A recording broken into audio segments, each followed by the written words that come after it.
Welcome to Redbeard and the Den of Tools.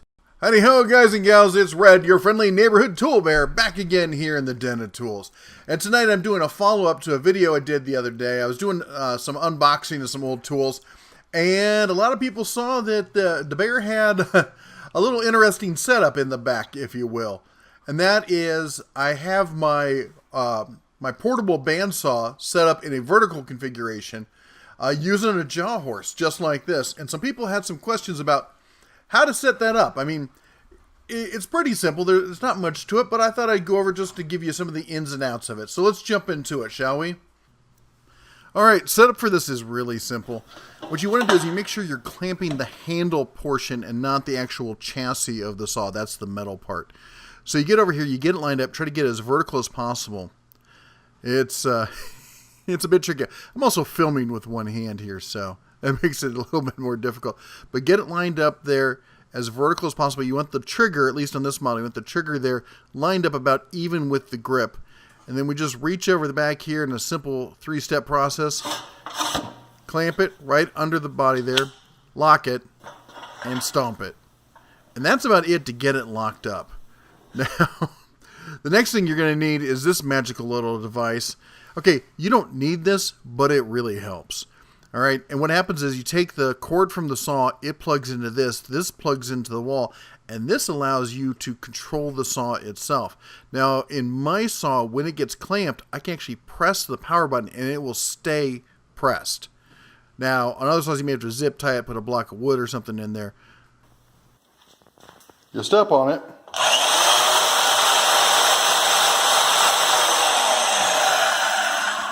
And there's your control.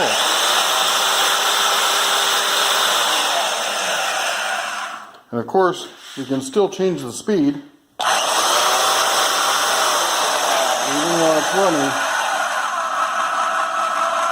Well, there you are, and I gotta say, I've always been a big fan of being able to take one of these portable band saws and use it in a vertical configuration. In fact, if you do a search, in fact, I'll try to link it at the end of the video. I did a video sometime back about how to make your own knockdown stand for this. Knockdown means that once you set it up, afterwards it'll knock down flat, which makes good for easy storage. And that's a great way to use it also, but once I got this Jawhorse, I've been trying to think about all sorts of little stands and, you know, jigs and stuff I could use for it.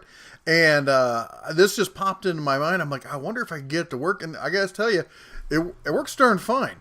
Now, there are a couple things about it. I did add in that little table there real quick just to make it a little bit easier to work on some small pieces. And all I had to do for that, to do one simple modification there to the foot there.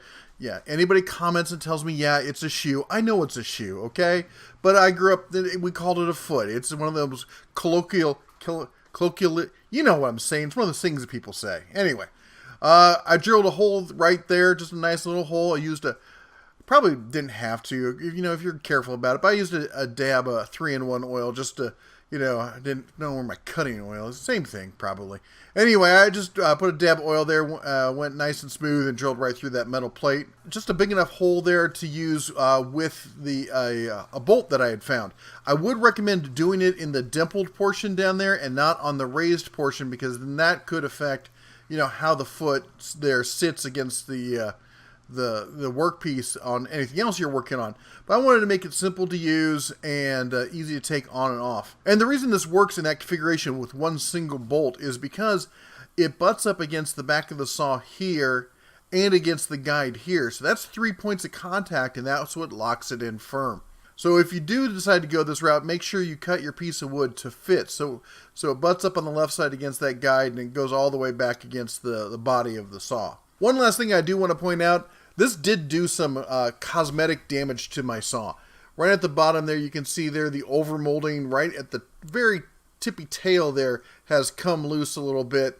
You know, I'm not concerned about it with this saw. If you got something nice and fancy you don't want to do that with, you might want to consider, you know, choosing a different method. I know there's a company out there that makes a nice metal stand for these saws that does essentially the same thing. But the price on it that I saw was $150, which, you know, I don't know, maybe I got this thing about paying more for the stand than I did for the saw. I'm silly about stuff like that, I guess.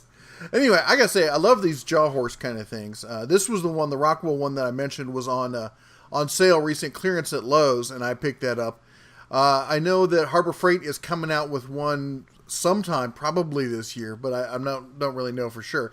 Anyway, there you go. There you have it. If you guys have any other mods or any other uses you have for your Jawhorse stands there, I'd love to hear about them. You can either post them down below or over in the forums at denoftools.com. Again, that's denoftools.com. Thanks again, everyone. Just a quick one tonight here, and I know a lot of you are waiting to hear what I got to say about the shenanigans that happened this morning.